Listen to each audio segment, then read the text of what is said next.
Ayo berinvestasi akhirat, bangun rumahmu di surganya. Sempurnakanlah ibadah Anda dengan beramal jariah yang pahalanya tidak terputus hingga akhir kiamat.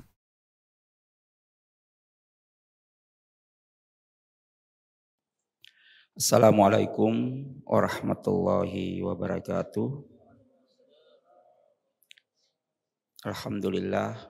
Alhamdulillahirabbil alamin. Wassalatu wassalamu ala asyrafil anbiya'i wal mursalin. Asyhadu an la ilaha illallah wa asyhadu anna Muhammadan abduhu wa rasuluhu wa ba'du.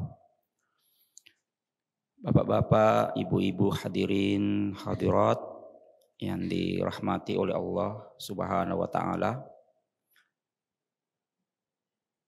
Alhamdulillah pada hari ke-16 Ramadan tahun 1446 Hijriah kita masih melaksanakan ibadah salat subuh secara berjamaah.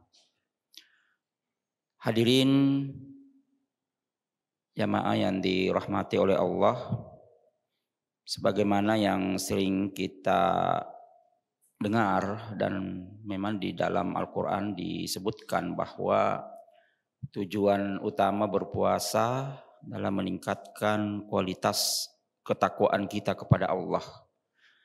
Sebenarnya pada dasarnya kita ini sudah bertakwa. Cuman Allah menyatakan la'allakum tattaqun. Di situ ada makna peningkatan kualitas ketakwaan. Karena pada dasarnya takwa yang berasal dari kata waqaya artinya melindungi atau menjaga.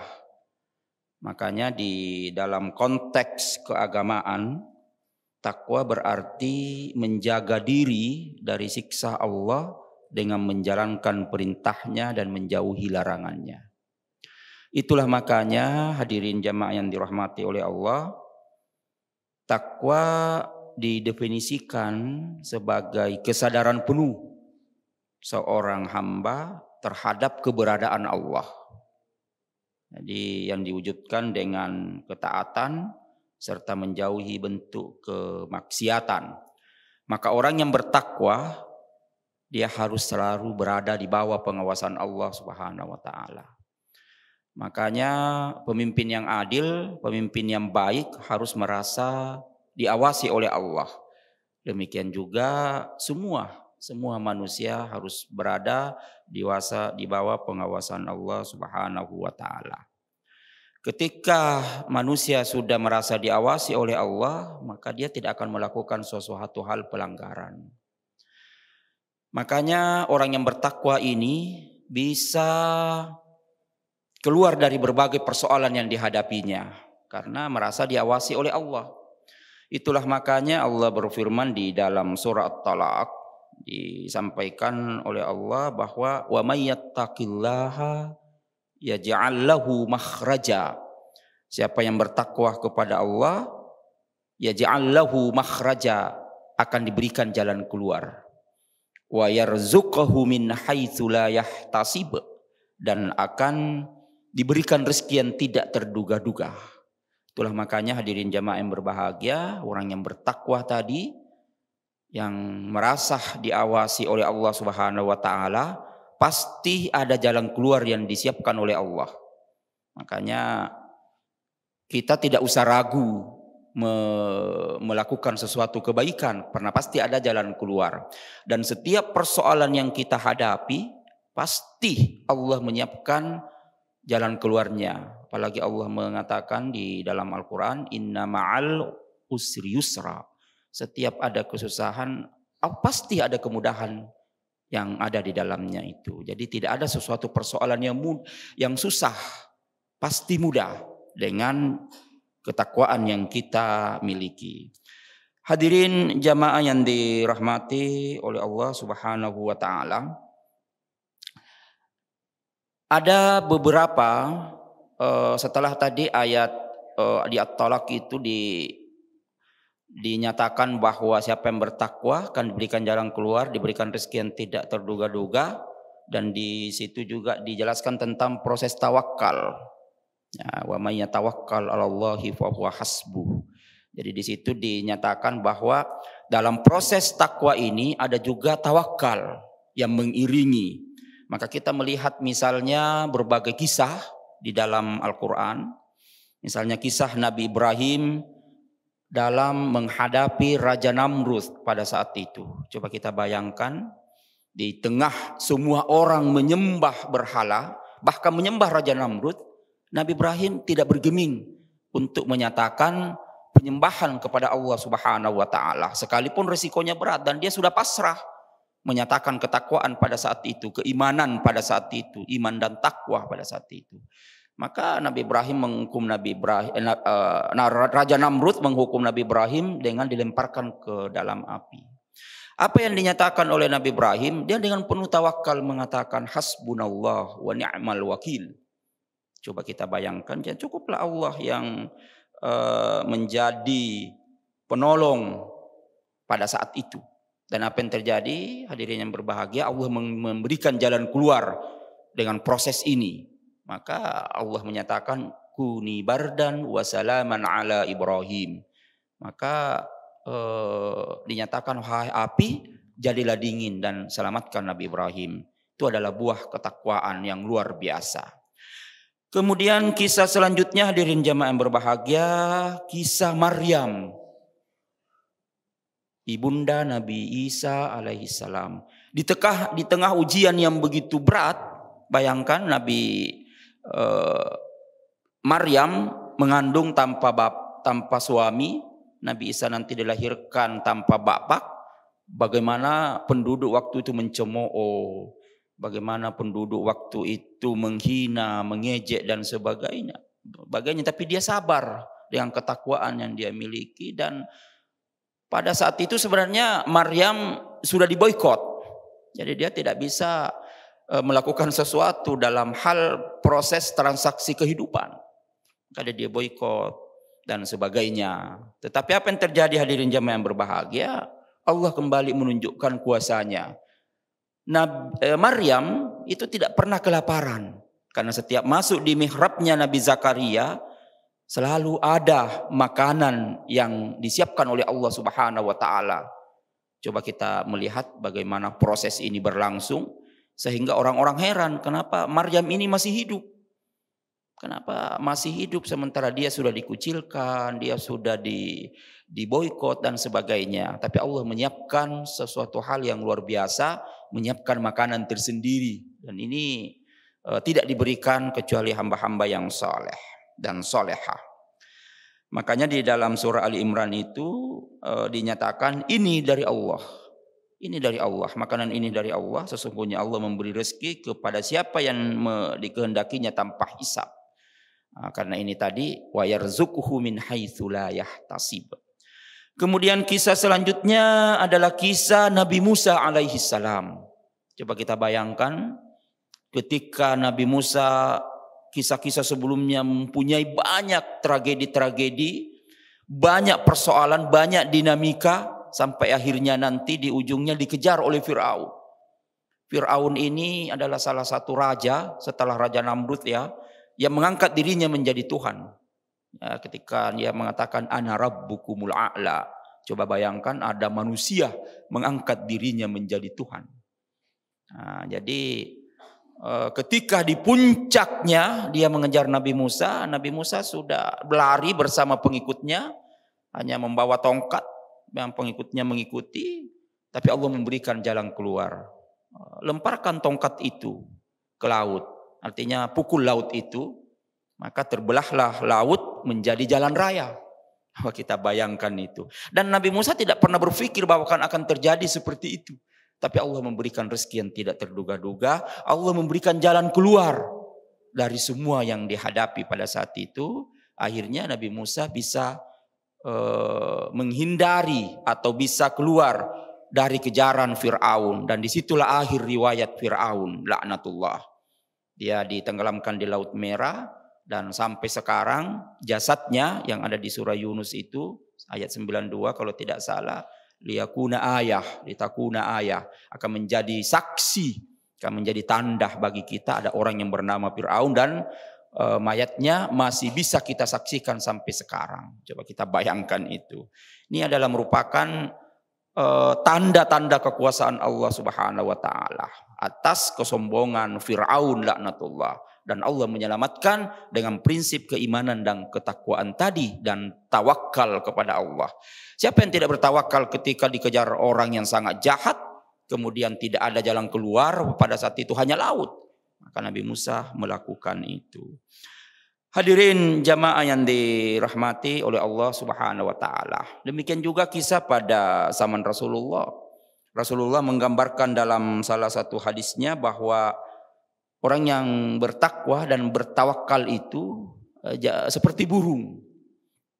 Coba kita bayangkan burung itu di pagi hari dia terbang, kemudian kembali di sore harinya dalam keadaan kenyang. Maka pada saat itu ada sahabat, wah ini kalau begini lebih bagus di masjid aja berdoa, nanti Allah memberikan rezeki. Kemudian Nabi menjelaskan, oh tidak seperti itu. Burung yang dimaksudkan tadi, pagi harinya dia pergi mencari sampai dia mendapatkan makanan dan kembali dalam keadaan kenyang. Demikian juga manusia, dia harus berusaha. Jadi proses tawakal ini harus ada usaha. Nah, makanya di dalam Islam itu, hadirin yang berbahagia, kita dimulai dengan niat yang ikhlas, kemudian kita berusaha, kemudian kita berdoa, kemudian nanti pada akhirnya kita bertawakal. Itulah yang dijanjikan Allah, wa yarzuquhu min haitsu la yahtasib. Allah memberikan rezeki yang tidak terduga-duga. Sama halnya ketika kita sholat duha, di situ Allah sudah menjamin bahwa siapa yang sholat duha 2 rakaat, 4 rakaat, atau 6 rakaat dan sebagainya, maka Allah akan memberikan, atau Allah akan memberikan rezekinya pada saat itu. Tidak mungkin tidak memberikan rezekinya pada saat itu. Tentu tadi rezeki yang dimaksud itu kita tetap harus berusaha. Jadi walaupun kita sholat duha terus, tapi kita tidak berusaha, ya Allah juga tidak akan menurunkan rezekinya, karena di balik usaha itulah ada rezeki yang ini. Dan hadirin jamaah yang dirahmati oleh Allah, Ramadan ini adalah Ramadan yang mulia. Kita berusaha supaya mencapai derajat takwa yang disampaikan oleh Nabi, yang disampaikan oleh Allah di dalam ayat surah At-Talaq ayat 2 dan 3 tadi.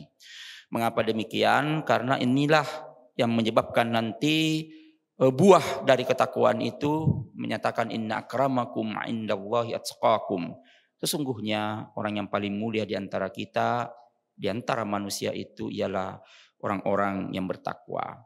Maka hadirin jamaah yang dirahmati oleh Allah, seandainya para pemimpin kita melakukan proses takwa dan tawakal ini, maka yakin dan percayalah Islam ini atau negara kita ini dalam keadaan baik-baik saja. Tapi sayang ada banyak oknum yang tidak tidak melakukan proses takwa ini. Artinya dia tidak merasa diawasi oleh Allah. Makanya wajar saja kalau terjadi misalnya oknum-oknum tadi terjadi korupsi besar-besaran. Sekarang bapak-bapak dan ibu-ibu, orang sekarang korupsi bukan 1 juta, 2 juta, bukan ratusan juta lagi, bahkan bukan miliar, triliun. Coba kita bayangkan PT Timah dikorupsi 300 triliun. Coba kita bayangkan. Ini di Pertamina, BBM juga dioplos, dikorupsi sampai hampir 1000 triliun. Coba kita bayangkan 980 triliun. Coba kita bayangkan itu. Belum lagi PLN yang dikorupsi oleh oknum 8,1 triliun. Ini baru-baru semua ini. Ini semua masih diproses semua. Mudah-mudahan ada hasil, bukan hanya sekedar penampakan bahwa sudah diproses. Mudah-mudahan ada hasil. Belum lagi yang baru-baru ini LPEI, Lembaga Penjamin Ekspor Indonesia, atas nama zakat mengumpulkan para kreditur itu dana zakat 11,7 triliun dikorupsi. Coba kita bayangkan itu. Jadi kita bisa membayangkan negara kita ini, belum lagi yang lain. Nah, makanya di TikTok, di IG dan di mana-mana itu sudah membuat Liga Korupsi Indonesia. Nah sekarang ini masih dipegang oleh Pertamina. Ada BLBI dan macam-macam. Coba. Artinya apa hadirin jamaah yang berbahagia? Bagaimana negara tidak rusak? Kalau tidak di pemimpinnya ini, yang dipilih menjadi pemimpin, penanggung jawab, orang-orang yang bermental korupsi. Bayangkan bapak-bapak, beberapa pekan yang lalu ada seorang pegawai hukum, entah jaksa atau hakimnya, saya lupa, kalau tidak salah hakim, itu ditemukan di rumahnya hampir 1 triliun uang cash. Coba kita bayangkan Pak, kalau dibagi mungkin pusing membelanjakan, jadi hanya disimpan di dalam rumah uang cash, di peti hampir 1 triliun, 900 miliar lebih. Coba kita bayangkan itu. Mengapa harus disimpan begitu? Karena orang sekarang tidak mau transaksi elektronik, tidak mau transaksi, nah pasti ketahuan PPATK, jadi berikan cash. Makanya hati-hati dengan kresek hitam, jangan-jangan uang di dalamnya. Nah, jangan-jangan bukan uang buka puasa, tetapi uang, karena sekarang orang transaksi ini transaksi fisik. Karena kalau transaksi ini ketahuan. Hadirin jamaah yang berbahagia, kita berdoa kepada pemimpin kita. Mudah-mudahan bisa amanah. Mudah-mudahan proses takwa ini berjalan dengan baik. Saya selalu mengatakan kita semua dalam proses takwa. Tapi kita harus meningkatkan kualitasnya. Jadi semua orang bertakwa, tinggal kita meningkatkan kualitasnya. Makanya peningkatan ketakwaan yang dimaksud adalah merasa diawasi oleh Allah. Itulah bentuk takwa yang sesungguhnya dalam bentuk ihsan. Makanya Nabi menjelaskan apa yang dimaksud ihsan, anta abudallaha ka'annaka tarahu. Engkau menyembah Allah, beribadah kepada Allah seolah-olah engkau melihat Allah. Wa illam takun tarahu, jika kamu pun tidak mampu melihat Allah, fa innahu yaraka. Sesungguhnya Allah melihat kita. Jadi yakin, percayalah Allah melihat kita. Kehadiran di subuh hari kita pada hari ini tidak usah khawatir. Allah sudah mencatat amal-amal ibadah kita melalui malaikatnya Raqib. Jangan lagi berbuat di pagi hari dosa. Jangan sampai atid mencatat lagi amal kejelekan. Sebelum saya menutup, hadirin jamaah yang berbahagia, di bulan Ramadan ini kita harus rajin-rajin membaca sebagaimana yang diajarkan oleh Nabi melalui riwayat Aisyah. Innaka afun, Allahumma innaka afun tuhibbul afwa fa'afu anni. Apa artinya hadirin jamaah yang berbahagia? Bahwa kita mohon pengampunan Allah, permaafan Allah. Lalu apa yang membedakan nanti dengan al-afu dengan ghafar atau maghfirah? Nah, ini yang perlu sedikit penjelasan, mungkin 1-2 menit ke depan. Bahwa al-afu itu adalah menghapus dosa. Ini kan sebenarnya Raqib, atid sudah mencatat ini. Atid ini sudah mencatat dosa-dosa kita. Maka kalau kita diampuni Allah di bulan Ramadan, maka Allah menghapus dosa itu. Sama halnya ketika kita menulis pakai pensil, kemudian dihapus pakai penghapus, berarti dosa itu sudah tidak ada. Berbeda kalau ghafar atau maghfirah. Dia masih ada, cuma Allah menutupi dosa-dosa kita.